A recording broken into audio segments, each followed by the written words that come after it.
ओम दुर्गे नमः शिवक्तक शमतक शमतक। यदि चित्त में मन में लोभ रहता है तो पाप करने में मनुष्य को किसी भी प्रकार का डर नहीं रहता है। लोभ के वशीभूत होकर मनुष्य अनेक प्रकार के पाप करता है। उस समय मनुष्य को परलोक का किंचित मात्र थोड़ा सा भी भय नहीं रहता है। लोभ के वशीभूत होकर मनुष्य दूसरों का धन हड़पने के लिए मन कर्म वचन से सदा तत्पर रहता है। जब साक्षात सत्य की मूर्ति भगवान विष्णु ने राजा बलि का यज्ञ विध्वंस करने की कामना से वामन रूप धारण करके ऐसा कार्य किया था, तब भला अन्य लोग क्यों नहीं करेंगे। रानी मनोरमा सोच रही है कि जब यशु के आश्रम में, धौम ऋषि के आश्रम में द्रौपदी रहती थी और 5 पांडव रहते थे। जब 5 पांडव जंगल में शिकार खेलने के लिए चले गए, तब उसी समय जयद्रथ राजा आया और राजा ने धौम ऋषि से पूछा कि ये स्त्री कौन है। तो धौम ऋषि ने कहा, है तो द्रौपदी है, 5 पांडव की पत्नी। तो बोले 5 पांडव कहाँ गए। तब ऋषि ने कहा, वो तो जंगल में शिकार खेलने के लिए गए। तब उसी समय मुनि की अवहेलना करके राजा जयद्रथ ने द्रौपदी का हरण कर लिया और ले गया। तब अर्जुन ने अपने बाणों से उसको रोका और उसको सजा दी। मनोरमा कहती है कि जब गुरु वशिष्ठ के आश्रम में विश्वरथ राजा गए और नंदिनी गाय ने उनका स्वागत किया, तब उनके मन में लोभ जाग गया कि गुरु वशिष्ठ की यह नंदिनी गाय हमको मिल जाए तो हमारे राज्य में कोई कमी नहीं होगी। और गुरु वशिष्ठ से नंदिनी गाय मांगी, तब गुरु वशिष्ठ ने मना कर दिया। तब लोभ के वशीभूत होकर राजा विश्वरथ ने अपनी सेना के साथ गाय को बलपूर्वक ले जाने का प्रयास किया, लेकिन गाय से सेना उत्पन्न हुई और राजा की सेना का संहार हो गया और राजा निराश होकर लौट गया। तब उज्जैन नरेश राजा युधाजित मनोरमा और सुदर्शन उसके पुत्र को ढूंढते हुए भद्रवाह ऋषि के आश्रम में आ गए। तब मनोरमा कहती है कि लोभ के वशीभूत होकर मनुष्य कुछ भी कर सकता है। तब ऋषि कहते हैं, हे राजन, आप भी ऐसा अद्भुत वैर न करें, क्योंकि तपस्वियों के साथ किए जाने वाला युद्ध निश्चय ही कुल का नाश करने वाला होता है। अब आप तो तपनुति मुनि भरद्वाज के पास अभी जाइए और मुनि को आश्वासन दीजिए और सुदर्शन को यहीं छोड़ दीजिए, जिससे सुदर्शन आनंदपूर्वक रह सके। रानी मनोरमा के जीवन में दुखों का पहाड़ टूट पड़ा, क्योंकि पहले शेर ने दुष्यंती राजा को मार दिया, उसका संहार कर दिया। जब राजा जंगल में शिकार खेलने के लिए गए तो पीछे से शेर ने हमला किया और राजा का वध कर दिया। इसके बाद उज्जैन नरेश युधाजित ने मनोरमा रानी का राज छीन लिया और अपने दोहत पौत्र को शत्रुजित को राजा बना दिया। और मनोरमा का पिता वीरसेन आया, उसने कहा, यह तो उज्जैन नरेश गलत हो रहा है, तो गलत बात है। तो विवाद होने लगा और फिर युद्ध छिड़ गया। तो वीरसेन की सेना कम थी, इसलिए उज्जैन नरेश की सेना ज़्यादा थी, इसलिए दोनों में भयंकर युद्ध हुआ और वीरसेन मारे गए। वीरसेन का वध कर दिया युधाजित ने। इसके बाद मनोरमा अपने पुत्र को अपनी जान बचा के भागी, तो रास्ते में गंगा किनारे निषादों ने लूट लिया।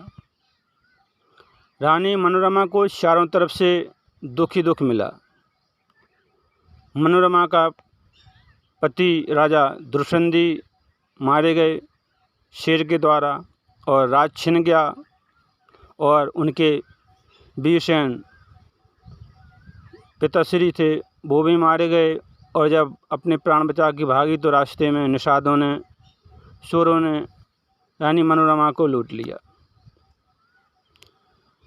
मनोरमा के जीवन में चारों तरफ से दुख ही दुख आया, लेकिन फिर भी रानी मनोरमा हिम्मत नहीं हारी, अपने पुत्र को लेकर भरद्वाज के आश्रम में आ गई और ढूंढते हुए उज्जैन नरेश सुदाजित भरद्वाज मुनि के आश्रम में आ गए और मुनि से बोले, हे मुनि, हे बालक और रानी, हमको सौंप दो। तब मुनि ने कहा, ये तो हमारे शरणागत हैं, आप यहाँ से जाइए। तब राजा यदुवंशित मुनि को प्रणाम करता है और प्रणाम करके छोड़ के चला जाता है।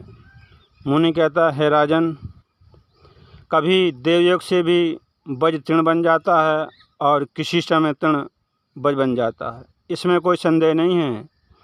और कभी मच्छर हाथी को मार देता है, और हे राजन, आप क्रोध को छोड़ दीजिए। और कभी खरगोश सिंह को मार देता है। तब राजा ने मंत्री की बात सुनी और मुनि को प्रणाम करके अपने राजमहल लौट आया और रानी आश्रम में अपने पुत्र सुदर्शन का पालन पोषण करने लगी और आनंद से रहने लगी। अब सुदर्शन मुनियों के साथ, बालकों के साथ निर्भय होकर खेलता हुआ दिनों दिन बढ़ने लगा। एक दिन सुदर्शन के पास आए हुए उनके मंत्री विद्दल आए तो मुनि कुमारों ने क्लींग नाम से पुकार दिया, हे क्लींग। क्लींग सुनकर सुदर्शन ने देवी के एकाक्षर क्लींग शब्द को स्पष्ट रूप से अपने मन में धारण कर लिया और सुनहीन अक्षर सुदर्शन बार बार उच्चारण करने लगा। सुरहीन अक्षर शब्दकोश को सुदर्शन बार बार उच्चारण करने लगा। सुदर्शन ने बीज मंत्र को मन में धारण कर लिया और सुदर्शन ने देवी मंत्र को आदरपूर्वक जपना प्रारंभ कर दिया। उस समय केवल सुदर्शन की आयु 5 वर्ष की थी। सुदर्शन मंत्र को मन ही मन खेलता हुआ जपता रहता था और रात में सोते समय देवी के मंत्र का जाप करता था। सुदर्शन मंत्र को कभी नहीं भूलता था। मुनि ने 11 वर्ष में सुदर्शन को वेद पढ़ाया और नीति शास्त्र की विधिवत शिक्षा दी। सुदर्शन ने मंत्र के प्रभाव से समस्त विद्याओं का सभी प्रकार से अभ्यास कर लिया। एक बार सुदर्शन ने देवी के रूप का प्रत्यक्ष दर्शन भी किया। उस समय देवी लाल वस्त्र धारण की हुई थी। देवी ने सुदर्शन को धनुष और अनेक बाण और कवच प्रदान किया। फिर सुदर्शन ने वन में जाकर देवी की आराधना प्रारंभ कर दी। उस समय सभी शुभ लक्षणों से युक्त शशिकला ने वन में रहने वाले समस्त शुभ लक्षणों से संपन्न, पराक्रमी और दूसरे कामदेव के समान दिखने वाले राजकुमार सुदर्शन के विषय में सुना। बंदीजनों के मुख से सम्मानित राजकुमार सुदर्शन के विषय में सुना। शशिकला के मन में खुशी हुई और मन ही मन बुद्धिपूर्वक सुदर्शन को पति रूप में वरण कर लिया, स्वीकार कर लिया। और उसी रात, आधी रात को जगदम्बा ने शशिकला को स्वप्न में दर्शन दिया और देवी बोली, हे पुत्री शशिकला, सुदर्शन मेरा भक्त है, तुम सुदर्शन को अपना पति स्वीकार कर लो। मेरी आज्ञा से तुम्हारी सब मनोकामना पूर्ण होंगी। स्वप्न में जगदम्बा का मनोहर रूप, सुंदर रूप देखकर और देवी के वचन को सुनकर शशिकला बहुत प्रसन्न हुई। शशिकला प्रसन्नता के साथ जाग गई। तब शशिकला की माता ने शशिकला को प्रसन्न देखकर बार बार प्रसन्नता का कारण पूछा, किंतु सुंदरी शशिकला लज्जा के कारण कुछ नहीं बता पाई, कुछ नहीं बोली। स्वप्न का बार बार स्मरण करके प्रसन्न होकर शशिकला जोर जोर से हंस रही थी, हंस पड़ी, जोर से हंस रही थी बार बार। तब शशिकला ने अपनी एक सखी से स्वप्न का सारा दृष्टांत विस्तारपूर्वक कह दिया। जब एक दिन शशिकला अपनी सखी के साथ, चंपा के साथ, वृक्षों के सुंदर उपवन में विहार करने के लिए गई। शशिकला पुष्प तोड़ने के लिए गई, वृक्ष के नीचे खड़ी थी। तभी शशिकला ने मार्ग में शीघ्रता पूर्वक आते हुए किसी ब्राह्मण को देखा। तब शशिकला ने उस ब्राह्मण को प्रणाम किया और शशिकला ने मधुर वाणी में कहा, हे ब्राह्मण, आप कहाँ से आए हो? तब ब्राह्मण ने कहा, हे सुंदरी, मैं एक कारवश भरद्वाज मुनि के आश्रम से आ रहा हूँ। हे सुंदरी, तुम क्या पूछ रही हो, मुझे बताओ। शशिकला बोली, हे ब्राह्मण, उस आश्रम में अत्यंत प्रशंसनीय और संसार में सबसे बढ़कर विशेष रूप से दर्शनीय कौन सी वस्तु है? तब ब्राह्मण ने कहा, हे सुंदरी, महाराज द्रौपदी के पुत्र सुदर्शन वहाँ रहते हैं। पुरुषों में श्रेष्ठ सुदर्शन अपने नाम के अनुरूप ही हैं। हे सुंदरी, जिसने राजकुमार सुदर्शन को नहीं देखा, मैं तो उसके नेत्रों को निष्फल मानता हूँ। उसने कुछ नहीं देखा। सृष्टि की रचना करने वाले ब्रह्मा ने संयोगवश सुदर्शन में सभी गुणों का भंडार भर दिया। गुणों की खान सुदर्शन है। मैं देखने योग्य सुदर्शन को मानता हूँ। सुदर्शन राजकुमार तुम्हारे अनुरूप है और तुम्हारे पति होने योग्य है।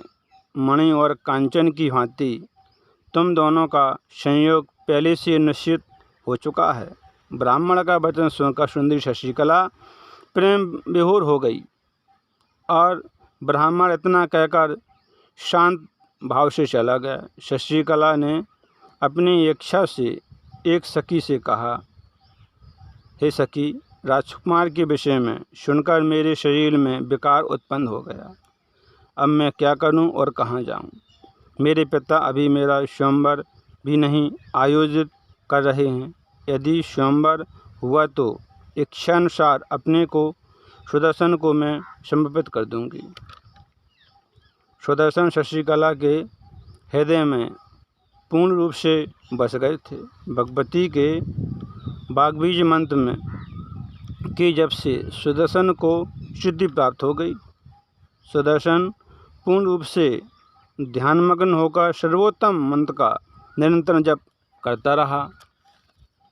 एक बार स्वप्न में सुदर्शन ने ब्रह्म शूपनी जगजननी भगवती जगदम्बा का दर्शन किया।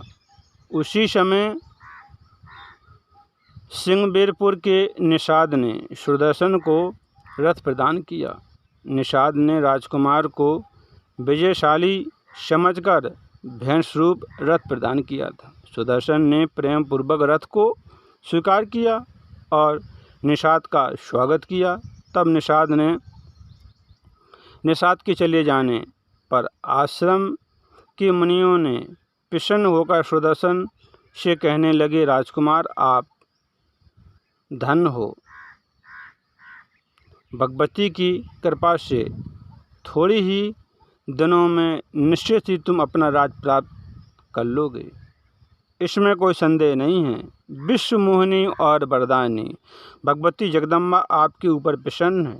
सुदर्शन, अब आपको उत्तम सहायता मिल गई है, आप चिंता न करें। इसके बाद मुनियों ने रानी मनोरमा से कहा, अब आपका पुत्र सुदर्शन शीघ्र ही भूमंडल का राजा होगा। तब रानी मनोरमा ने मुनियों से कहा, आप मुनियों का वचन सत्य हो। सुदर्शन आप लोगों का सेवक है।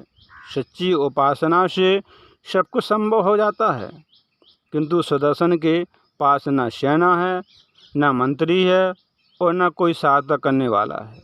ऐसी दशा में किस उपाय से मेरा पुत्र राज प्राप्त कर सकता है? आप लोग मन के पूर्ण वेदता हैं। काम करते रहो, मैया का नाम जपते रहो, शिवक्तों को क्षमा तक।